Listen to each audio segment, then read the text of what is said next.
Эрдэмтэн зохиолч Жемингийн гал. Буурал аавын асуулт тууж. 5 дугаар бүлэг. Онгодоо сэртэхи 2. Өө чоны баас чамайг лусимал болчихлоо гэж онгорч байгаа юм байна. Чамаар тогоо туслах юм хонь гэж ах түүнийг загнав.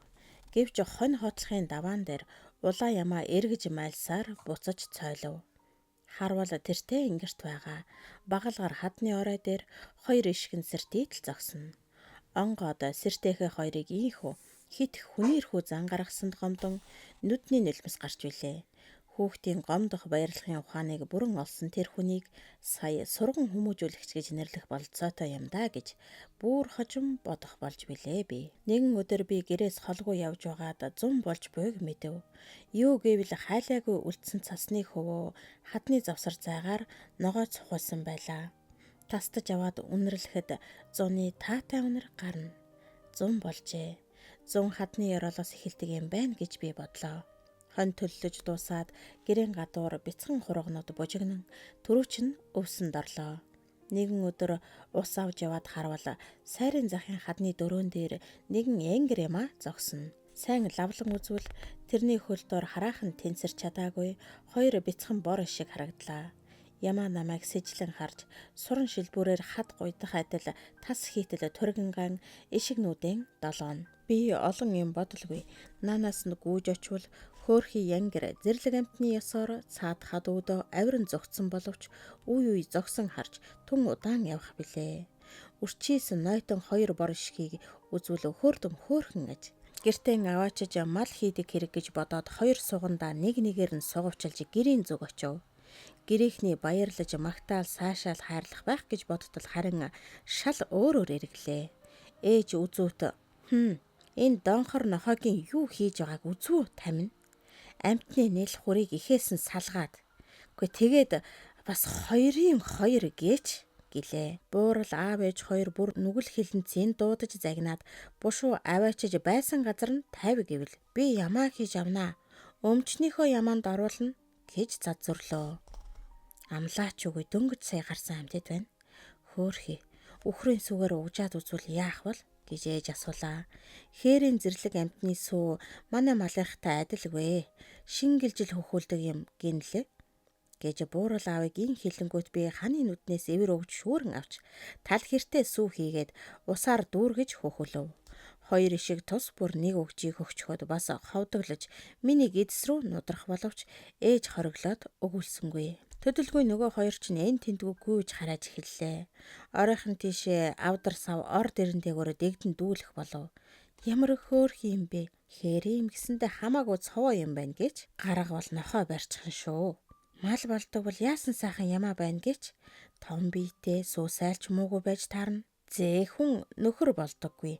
Зээрийн янзаг мал болдоггүй гэж хизээний үхтэй юм. Эр охин 2 юм гэж гэгчлэн хүмүүс ярина. Хонь ирэхлээр би хайдаг ямаанд 2 ишгийн ахуулах гэж оролдлоо. Ахын өмчний янхгар улаан ямаа эр ишгийн дуртай наргагүй авч хөхүүлв. Харин нөгөөгийн хэд хэдэн ямаанд үтсэн боловч бүгд мөргөж зүхтаад халгаасангүй.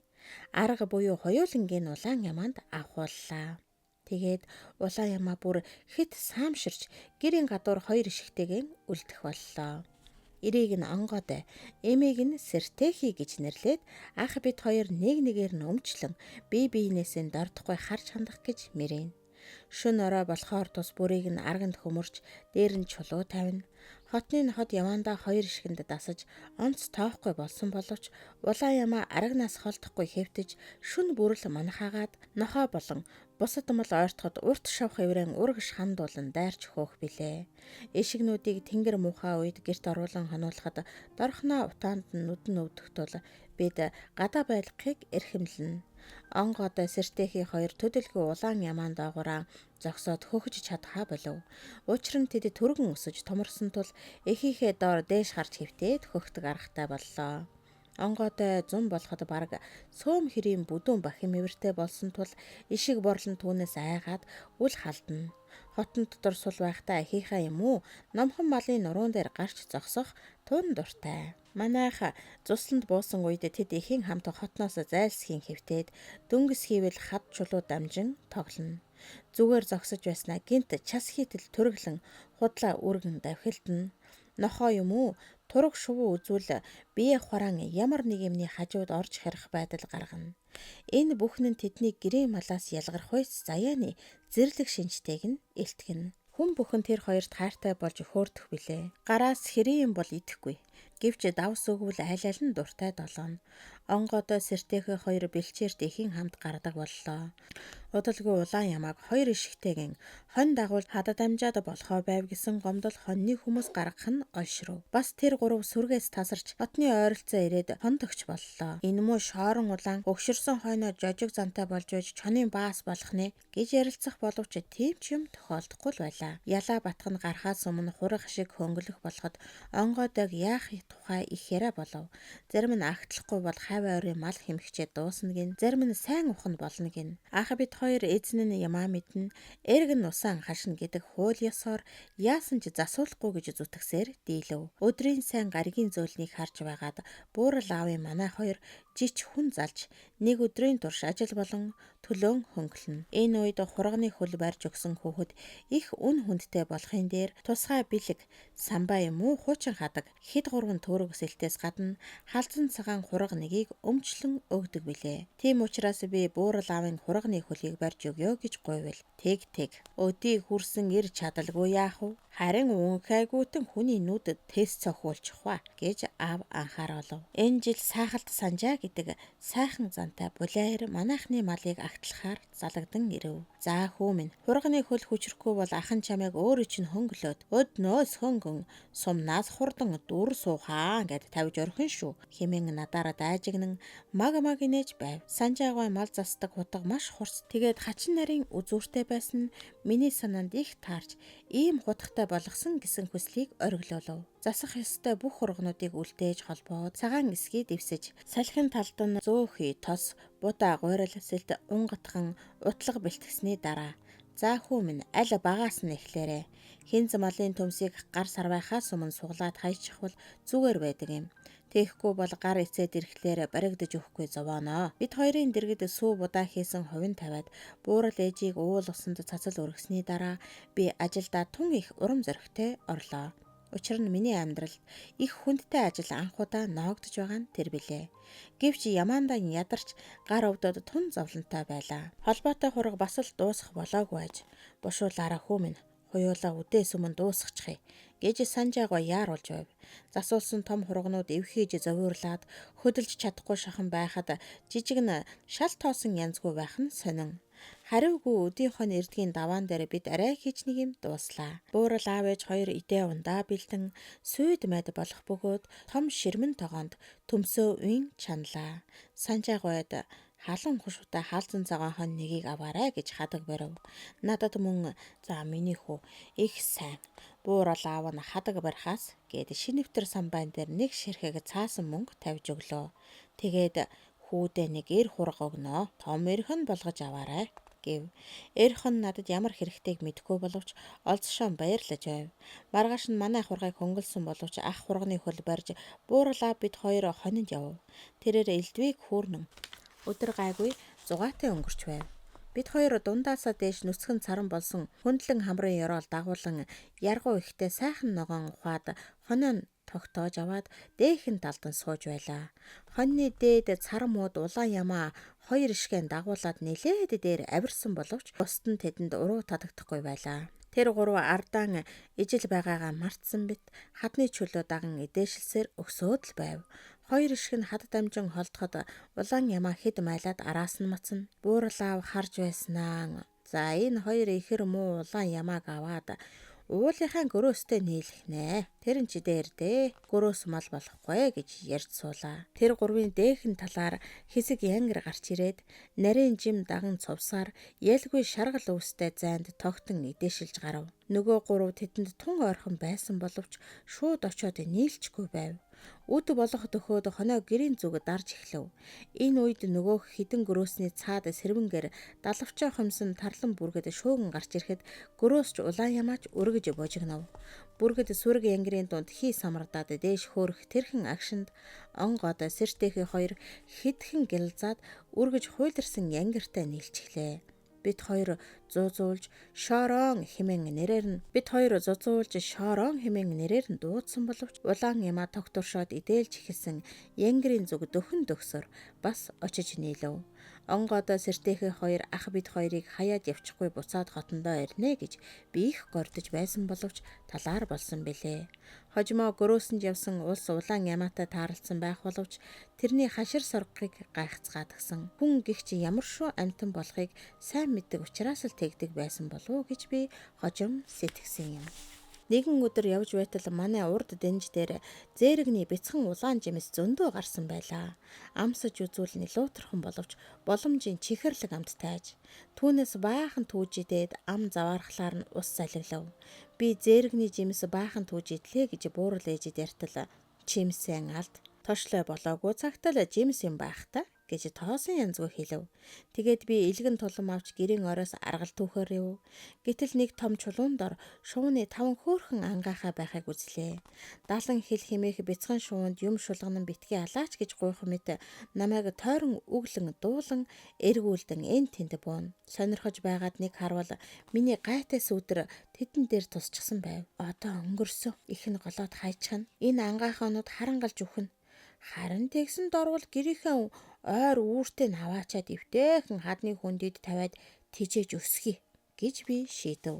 Бяцхан дуураг өвсөн үүрийг хормоож очоод гэрийн хажуугийн барзгар хадан дээр тогтойд нүмер газар олж тавилаа.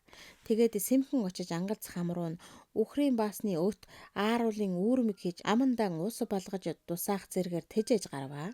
5 бяцхан ангаахаа намайг ойртон очиход их шууган ирлээ гэж бодох мэт баярлан шуугилдах нь нэн өрөөдөм аваа. Нэг өглөө би нууцаан ахад хэлж бид хоёр ангаахаануудаа тэжээхээр очивол үеийн огт нь үүрийг хоослоод идэж байснаа хамгийн сүүлчийн ангаахыг зуусаар хадны цаагуур годхийн орлоо. Бид тэр чон мэт амтныг олж алах гэж хичнээн мэрээсэн боловч оролдлого маань талаар боллоо.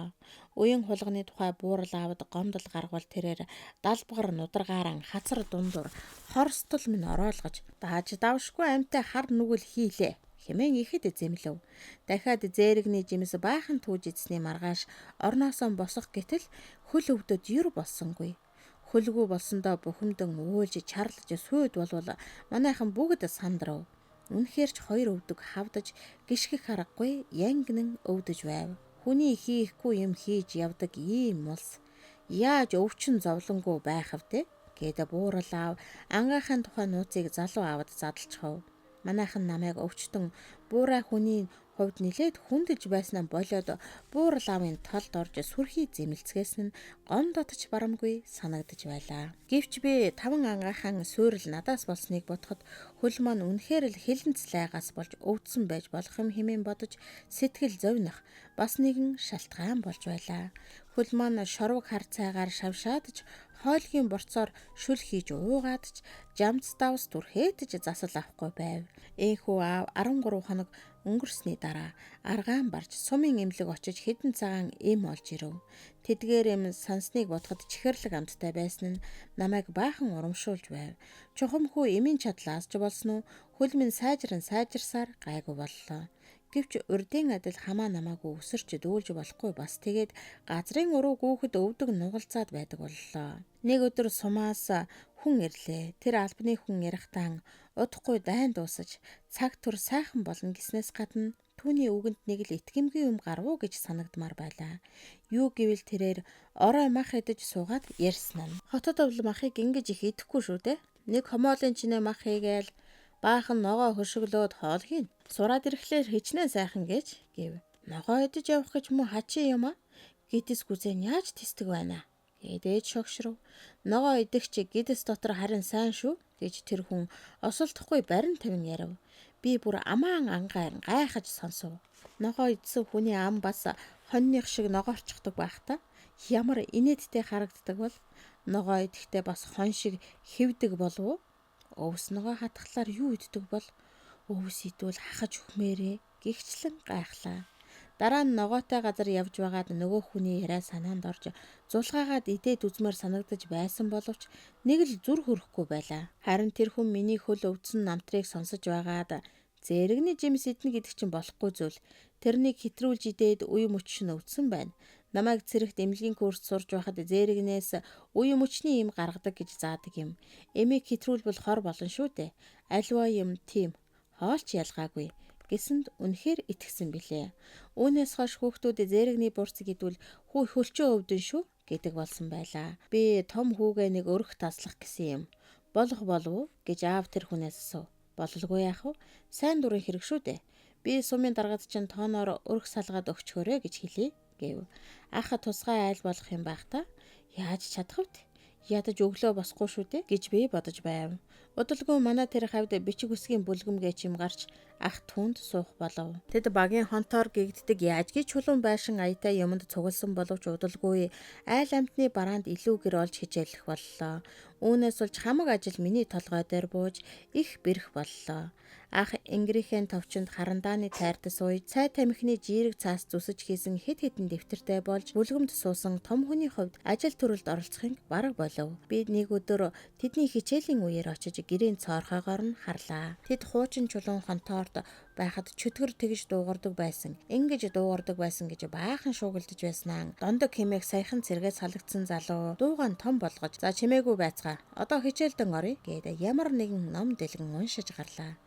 Чухам бүлгэмд юу заадгийг нь мэдэх гэж мэрэв. Дуун ба аваа гэж тэр чанга хэлээд цааш нь арай түрэгнээр залган хэсэг юм ярав. Үүнээс томтой юм бараг ойлгосонгүй. Гэвч хэсэг юм тогтоогоод амандаа уншин жирээсээр оройхон хэрд би цээжилчихв. Тэгтээ би сайн ойлгоогүй зүйлээ өөрийнхөө мэддэг үгээр орлуулан орууллаа. Орой ахыг эрэхт нь би их додгор хүн. Би чиний заалгасан юмыг мэднэ гэж даналцав.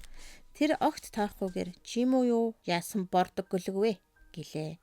Дум ба аваа уушигнаас гарсан хий түүнх булуугаар дайрч сүүчний нүхээр ороод амны хөндөөгөөр гарахтаа гэж уншив. Дум ба аваа уушигнаас гарсан хий төвөнхөр дамжин амны хөндөөгөөр гарахтаа гэснийг би өөрийн бодлоор тийхүү өөрчлөн тогтоосон ажээ. Ах элгэн хөштөл инээж намайг шоолоод энэ тухай аав ээжид ярихт нь би уйллаа. Аав намайг аргадан "Миний хүү хэрээрээ л тогтоогоод авсан байх шүү. Харин ч овоо байхгүй юу? Миний донхор хүүд ном заавал сайн сурнаа. Та нар харж л байгаарай" гэв. Би ном сураад цэргийн дарга болж гар нагаантай болж агаад гэж би ахыг занал хийлв. Гэвч тэр үл тоомсорлон над руу хэлээ гарган дооглов. Ямар ч байсан цэргийн дарга болох юм хойно. Тэгээд чамайг гэж би дотрон ахыг занаж байв. Хүн бууд нэг юм уу? Чамайг тэгвэл наадмуу толгойг чинь цоо цохоод шоронд хийчихэн шүү дээ гэдээж инээлээ. Их том даргыг хэн шоронд хийж чадах юм? Бас нагаантай хүнийг шүү гэж би бодлоо. Сар хэртээ бүлгэмд суугаад ах бичиг үсэг тайлагдсан гэх боловч аав, ах, ам гихчлэн цөөхөн хэдэн үг мөрөө сарийнхан холбон бичиж ганц үедээ үгийг гөрдөж уншдаг л болсон байлаа. Төдөлгүй нагад захынх бэлчээр хөөж манай сайхалд булаа. Би хэсэгхэн хугацаанд боловч тэднийд байсан болохоор танилын нүр зааж савл хэвэл давхин очино. Тэдний хүүхэдгүй учир бидэнд их сайн байдаг байлаа. Нагцын авгай тарган бөгөөд том биетэй. Түүний ярих өрх нь их бага. Бүх амьтныг захирч сурсан дарга шинжтэй. Даргаар авгаа гэж ах бид нар нүүр далд хочилдог боллоо. Даргар гэдэг нь түүний өснөөс болж гарсан үг. Тэр хуучин ёсоор үсээ цавуудаж хулсан хавчаараар хавчин гуурс хийж толгой мөнгөн болтцоон. Энэ нь бидэнд үнэхээр шал балиар гоёл мэт санагдах тул тийхүү хожинд хүртэл орсон хэрэг. Үе үе нэхийний өөцөөр үсний цавуу чанах бөгөөд тэр үед тэдний дорход тэсхүүе бэрх цавууны маш муухай үнэр гэрээр нь дүүрсэн байх тул удаан байж үл чадна. Нэгэн өдөр би тэднийд сууж байтал үнэ туглан нийлж манай авгаа сандран гарахтан даргар үсэндээ тээглэж босгон цаана очоод гараан хугалж уйлж халаглаж сүйд боллоо. Энэ муу даргар үснээс л боллоо гэж олон дүглэж байсан юмдаг. Яах гэж ингэж авгаа үстэй явна вэ? Хамар дээр зогсож байгаа аргал шиг дарааж сэрийгээд муухай гэдг нь баянаараа бардаж баасаараа цардаж байгаа ёр байхта гэж анхныг удаа зэвүүрхэн ярьж билээ. Би тэгтэн нагцын авгааг толгоон болдороо баярхдаг гэхийг сонсоод ааз гайтаж "Хөгсөн хойно чи бид хоёр талигач шүлг байхаас олсон мөнгийг бодвол юу ч биш. Хэрв түүнийг одоо байлгаж байсан бол чи бид хоёр хамгийн баян хүн болно тийм ээ" гэж саналаа хэлв. Баян хүн бол Гитлертэй адил дайсан юм. Тэр чин педал болдог юм. Манай бүлгэмийн багш тэгж хэлсэн гэж ах надад тайлбарлав. Педал гэдгийг би урд нь сонсож байсан мэт санагдавч чухам юу блэ гэдгийг бодоод ололгүй ахаас асуув. Тэр өөрөө ч сайн мэдэхгүй бололтой. Баахан хулгаж байснаа их муу төрөлтэй амилсан шулмыг хэлж байгаа юм гэж мэдэрмэх хэрэгт нь тэгвэл баян хүн чинь шулам юм уу гэж намайг өгөөдгöd мянгаас дэш малтай хүний гадаад хэлээр тэгж нэрлдэг гэсэн баха. Миний дүү чамайг том болохоор ч ах нь учрыг хэлээд өгөмц гэж билээ. Бусад газрын ногоо дэвхэргэнд цохигдсон мууцсан учир манай голд айлууд нүүж ирэх нь олшров. Агаа амиг нэг хизээний манаатай байх дуртай учир ирж буулаа. Харин тэгэхдээ хуучин бүлэрээ биш хүргэн нь болох нэгэн үл таних хүнтэй болжээ. Иймээс агаагийнх гэхийн оронд хувь хүүгийнх гэдэг болов. Хувь хүүгийнх чинь сураг сонсвол манай сумын төв орчим нутаглаж байгаад захиргааны зарлгаар хөдөө явж унсан морин эцээд тэдний хэд хоног хоорондоо хүргэн орж суусан гэлцэн. Тэрээр нүдэн хачин онигор дээд ирүүний үүдэн хоёр шүд нь урагшд орсойсон байдлаараа надад их сонин санагдана. Тэр гадаах гэртэх ажилд үргэлж зүтгэх тул агаа эмгэн өргөмөл хүүхэнтэйгээ бие оторлон айл айлд орж аяга ёроолдон худал үнэн дэмий ямаарх нь ихсжээ. Эмгэний яриаг сонсоод суувал хувь хүүгээ их л тоодоггүй бололтой. Элдвэр муулах нь олонтайж. Энэ чагунц босгоны босоо зарцтай болцоход ханцүй дотроо залбирч суухын оронд муулах санаатай шүү. Ядуу мөртөө хүнд тусурхуу юм бэлээ гэж ээж аав хоёрын ярилцахыг сонсоод хувь хүүг өрөвдөх сэтгэл надад төрж билээ. Хувь хүүгийн бас нэг гайхан мавьяас намайг байтугай хав ойрохныг ихэд бишрүүлв. Тэрээр арга шээзгийг хийж чадна. Хунц, их арга, дунд арга, нүдэн шээзгий, бөөрөнгийн арга. Ер нь юу л бол юу л хийн. Хэсэг дэвтээсэн үдээр аваад хонинж явсан хүн чинь үд дээр ирэхдээ хээр арга хийж дотор нь аргал түгээд ирж манай хотныхныг шагшуулж байв. Би л ийм чадaltaй бол энэ муу чагунцын лоохтой ёстой суухгүй дээ гэж ах надад амжилтлан ярьж байсан ч удаатай. Ээж аав хоёр ийм мундаг хүнийг яагаад ядруу гэж байгаа юм бол гэж би гайхах билээ. Гэвч тэр үнний ховтой байсныг нэг удаа мэдэх завшаан гарав. Нэг өглөө ээж надад миний хүү хувь хүүгийнх рүү дэгдчих. Очоод хон гаргаад өгөөч гэж байна гэв. Би очоод ёсоор дамжуулбал тэрээр яах вэ гэсэн маягтай авгаар угаан харлаа. Авгаан утас эрж сууснаа. Чаддаг юм бол гаргаад л өгөхгүй юу? Эдний ажлагны хүчинд л манайха буудал арилждаг айл гэж байна. Хувь хүү юм хэлэлгүй босож тэрэлгэн өмсөд гарахын толгой дээр танад хутга бий юу гэв. Хутгагүй айл хаа байх вэ гэж миний инээд хүрээд байлгүй яах вэ? Зөндөө бий гэж би хэлээд аавын том хутга, ахын алаг ишт, ээжийн шүүгэр бас мухар хутга гэгшлэн гэрийн хутган төрөлтэй мис бүхнийг дотроо бүртгэн зогсов. Гарахын толгой дээр хувь хүүгийн эхнэр модон тавган дээрээс улайтал чансан ээзгээ ятхан өгөв. Би хоёр гардан зааврын дагуу тосож авсан боловч цатгалан байсан учраас гүйж гарууд цацж орхив. Хувь хүү хизээний хар хүн шиг гараан угааж худганыхаа нэрийг хурууны өндгөөрөө сорж үзээд гарлаа. Тэр надад заахөө чи өвчүү төсөж өгөөрэй. Гэхдээ намайг тоосонд баярлаж заа гэв. Би дэрэгдэн зогсоод харж байлаа. Мань хүн гэрийн даруулганы үзүүрт уяатай байсан хоныг тайлж хөгжилтэй эсгэрсээр дээш харуулан унгаж хөлөөрөн гидсийн хөндлөн даруулаад өрөө нь их сурмаг маягтай цооллоо. Гэтэл нөгөө улаан хэд хүчтэй тэрэн тонгочоод мань хүн атгаж байсан хөлөөн алдаж хажуу тийш бүндгэс хийтэл унагчглаа. Нөгөөх нь өвжөөрхөн яргалах майлах хоёрын завсаар дуугарч сэмжээ хөвүүлсээр харсан зүгтэн ухс хийв. Хүүхүү босож хараад хүүе яасан айхтар улаавэ. Миний дүү цаагаар нь гүүгэрээ гэж амтэн хүнээс нууцлах хайтай шивгэнэв. Би хар хурдаараа гүйсээр хөөж ирээд хамжин барих гэж байтал гай болоход ээж гараад ирлээ. Тэр үзүүт "Үгүй та хоёр чинь аль бушуухан бариад аваарай" гэв. Сэмжин бүр доош хөвөрч шороотой хутгалцсан байв. Ямар дотор өөх идэж чадах биш те. Энэ муу сэмж шороо болох ч яамаа да гэж буй өөрийн эрх ашигын үднээс цэгнэн бодсоор ухас хийж шииртэй давтал тэр хоёр хамжилцаж тогтоолоо. Дахиж алдна гэж айсан ч юм уу ээж хөлийг барьж өгөөд амийн таслуулав. Хувь хүү сая санаа намарсан байртай. Ёх гэд хөлсөө буугаар ангарчиж яана ихчээ амтан хүнд чимээг өхөн байж үзээрэй гэж говь. Тэглэхгүй яах вэ гэж сүрхий царгилсан золиг байж шүү хэмээн ээж эвлэрэнгүү хэлснэ. Тэгээд л хүн амтанд бороод унваа. Та нэр ер нь болдоггүй шүү гэж намайг загнав. Юуг нь нуугаад байгаа юм бол гэж би гайхаад өөрийнхөндөө ч хэлэхгүй юу гэж асуулаа. Өдий хурчгээд шүтлэн хоны хөл хүчрэхгүй гэж чамайг ч шоолно шүү дээ. Гээд ээж инээж эргэн тойрон мал ахуйгаан харчаад гэртээ орлоо. Хөлийн би ямар барьсан биш дээ гэж өөрийгөө өмөрч бодсоор хоцорч билээ. Хөө надад аминчилж миний дүүхэнд юу ч дуурш болдоггүй юм шүү. Ялангуяа манай хоёрт үг цохиулгаж болохгүй. Ахын чамайг сайхан бөөрнгийн шээзгийг хийж шагна. Би баярлаад хиндэж хэлэхгүй гэж амласан боловч орой хотонд явж байгаад ахад аминчлан хэлж билээ. Нэг өглөө босоод ирвэл агаа чагамцын дуу хадаад хачин жигтэйхий болж байв. Гэрт хүн байсангүй. Би ч хувцаан өмсөж завдалгүй юу болсныг сонирхохоор тийш угасхийлээ. Агаа чагамц гэрээхэн үүдэнд ташаа тулж зогсоод шүдгүй амныхаа жавжаар хөс сахруулан барьхэрч хөөх юм уу хувь загнана. Хувь юу ч үл дуугран хотон дотуур явж ганц нэг хон барьж холбоно. Хараад байвал тэр явах гэж арга шээзгий хийж өгсөний улс амтнаас гар цайлгаж өгсөн хэдэн хон ямаагаа ялгаж байгаа байж. Би дэрэгднүгөөж очоод хаата яах гэж байгаа юм бэ гэвэл нутаг уцнаа. Дуугүй байх тусам энэ муу чагунц хүүхэн хоёр бүр галзуураад байх юм.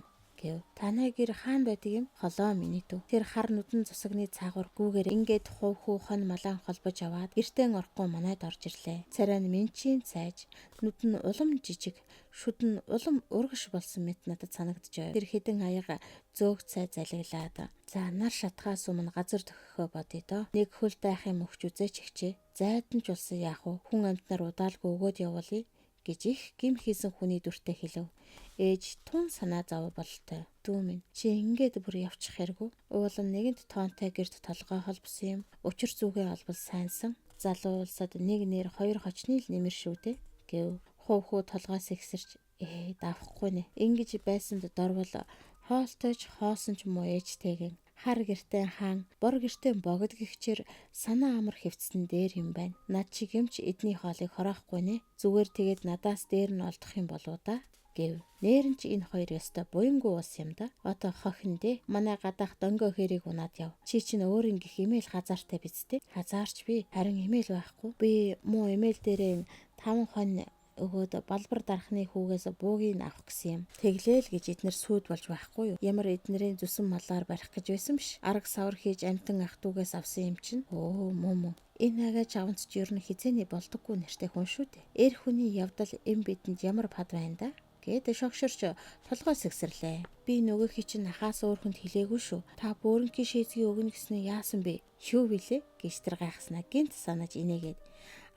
Тийм. Эр хүн хэлсэндээ эр мөр харайсан даа гэж өгтээ.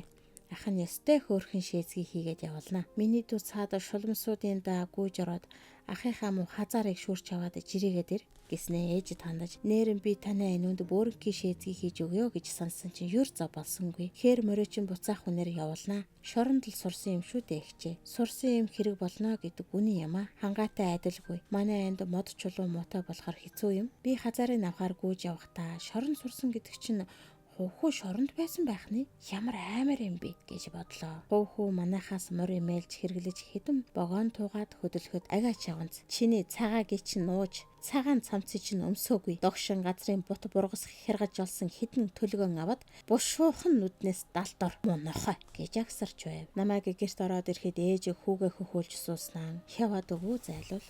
Тэглээ хонио хөгөөд доод гал руу алга болж өглөө. Ээж энэ хүүхэн ах чинь шоронд орсон юм уу гэд яаж гарсан юм гэж асуувал за улс амтны хэрэг чамд ямар хамаа байна гарч хургаан хар гэж загинлаа. Хүүг хөөж явуулсны учир би агаа чагамцыханд хонзон санаж ямар ч аргаар хүүгийн өшөөг авъя хэмээн хүсэх болов. Чухам яахан үл мэднэ. Тэгээд шаваастай аргалыг сэм нураах хөгнөөтэй ишиг хурганаас нь зориуд ганц нэгийг суллах зэрэг ялахгүй хорлон сүйдэх ажиллагаа явуулахаас хэтэрхгүй байв. Хүү тун удалгүй манай дөнгөө хэрэг гихч хөгшин морьтой хаамтай жигтэйхэн хөөрхөн шээзгийн өгүүлсэн явдал миний тэр нууц зорилгыг улам хурцллаа. Нэг өдөр ах бит хоёр хонинд явлаа. Тэгээд хийх юм олдохгүйгаас царцаа барьж өвсөөр холбож эхлэв. Тэд учиргүй олон царцаа байлаа. Агаа чагамцыг энд аваад ирвэл толгой нэргэндээ гэж ах ярив. Нэр тэгхэн лавтай боловч тэрбэр энд яасан ч ирэхгүй надад харамсалтай санагдлаа. Гэвч бид хоёр дорхноо ухаан сийлв.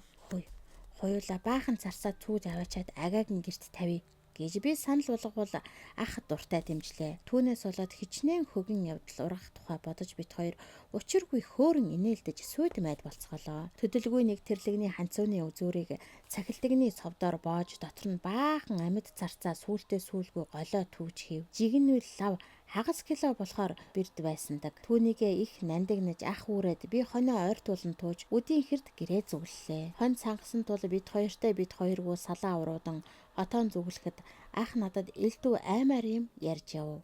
Ах гинт нэгийг үзэг бололтой. Пүй тэр юу вэ? Чон гэв. Би харвал үнэхээр ямар нэгэн амьтан хоньны цаахан зогсож байв. Би айж дотор пал хийгээд явчихлаа. Тэр амьтан үл хөдлөх бөгөөд бидний зүг сэртийдл харахаж ах хэсэг харж чончлаа биш байна хөө. Гөрөөс юм уу да? Цус тэгж айх гэж гэлээ. Миний нүдийг айснасаа нулимс бүрхэж уул амьтан ерөө бүсийн сүрлэг харагдаж байв. Би чон бараг үзээгүй боловч тэр амьтны тухай элдв аймаар юм хит их сонссон учраас тийхүү сургаар нь бэмбэгэнсэн буй за. Уул амьтны хажуу доохон талаар зайлж авсан хэдэн ямааны зарим нь тэр зүг харж төргөлж газар дэвсэж байснаа майллаа. Гэтэл нөгөөх чон маань тэдэн рүү дэгдэн хүрхийг үзүүл онгодоо сэрхээтэй хоёрын их шоорон улаан байв. Шоорон байна. Онгодоо сэртэйхээ хоёроосоо яагаад салчгаавэ гэсээр бид хоёр гүйлээ. Шоорон ижилдээ нийлхүү байх уу гэсэн шиг ямаануудад ойртон ирээд хэсэг зогссон боловч майлж байлаа. Наадуул нь хариу майлна. Ах ёстой өндөр ахын ярьснаар 9 хил мэддэг юм аятай. Чи хаачаад ирв? Чамайг чон идсэнгүй юу? Хоёр ишг чинь яасан юм гэж байна. Тэгтэн шоорон тэднээс та нарыг санаад хоёр ишгэн том болгож гөрөөсөнд нь нийлүүлж өгөөд ирлээ. Харин та нарыг цохоод идчихсэнгүй юу гэж байна. Ах надад тиймхүү ямааны хэлийг орчуулан өгөв. Би нээр нь тиймэрхүү юм ярьсан байх гэж итгэлээ.